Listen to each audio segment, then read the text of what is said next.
ಇದೇನ್ ಮಾವ, ನೀನ್ ದುಬೈಯಿಂದ ಬರ್ತೀಯ ಅನ್ಕೊಂಡ್ರೆ ಗದ್ದೆ ಮಣ್ಣಿಂದ ಎದ್ ಬರ್ತಿದ್ಯಾ? ಏನ್ ಮಾಡ್ಲಿ ಮಯೂರಿ, ನಿನ್ ಕುತ್ತಿಗೆಗೆ ಮಾಂಗಲ್ಯ ಕಟ್ಟಬೇಕು ಅಂತ ಇಷ್ಟೆಲ್ಲ ಪ್ರಯತ್ನ ಪಡ್ತಾ ಇದ್ದೀನಿ. ಆಯ್ತಾಯ್ತು, ಈಗ ಮೇಲೆ ಎದ್ ಬಾ, ಇಲ್ಲಾಂದ್ರೆ ಮಣ್ಣಲ್ಲಿ ಹೂತೋಗ್ಬಿಟ್ಟಿಯಾ?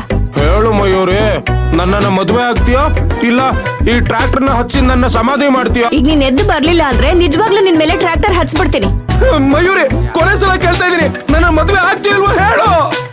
ಮಾವ, ನಂಗೆ ಇಷ್ಟ ಇಲ್ದಿರೋ ವಿಷಯದ ಬಗ್ಗೆ ಮಾತಾಡಿ ನನ್ ಕೆಲ್ಸನ ಹಾಳ್ ಮಾಡ್ಬೇಡ. ನಂಗೆ ತುಂಬಾನೇ ಕೆಲ್ಸ ಇದೆ, ಜಾಗ ಬಿಡು.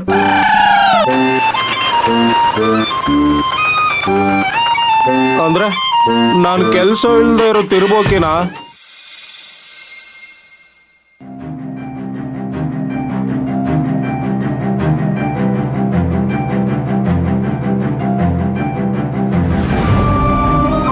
ರಾಜಿ, ತಿಂಡಿ ಮುಂದೆ ಕೂತಿ ಏನ್ ಯೋಚನೆ ಮಾಡ್ತಿದ್ಯಾ?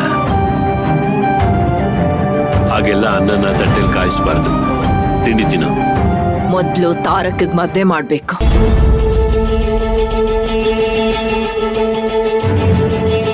ಅವಾಗ್ಲೇ ಸರಿ ಹೋಗೋದು. ನೀ ಹೇಳೋದೇನು ಸರಿ ರಾಜಿ, ಆದ್ರೆ ನೀನು ಅವನಿಷ್ಟಪಡೋ ಹುಡುಗಿನ ಹುಡುಕ್ತಾ ಇಲ್ಲ, ನಿನ್ನಂತಸ್ತಿಗೆ ತಕ್ಕನಾದ ಹುಡುಗಿನ ಹುಡುಕ್ತಿದ್ಯಾ.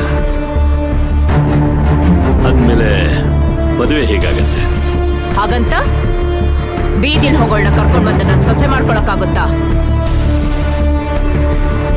ಈ ರಾಜೇಶ್ವರಿ ಅಂದ್ರೇನೆ ಗತ್ತು ಗಾಂಭೀರ್ಯ.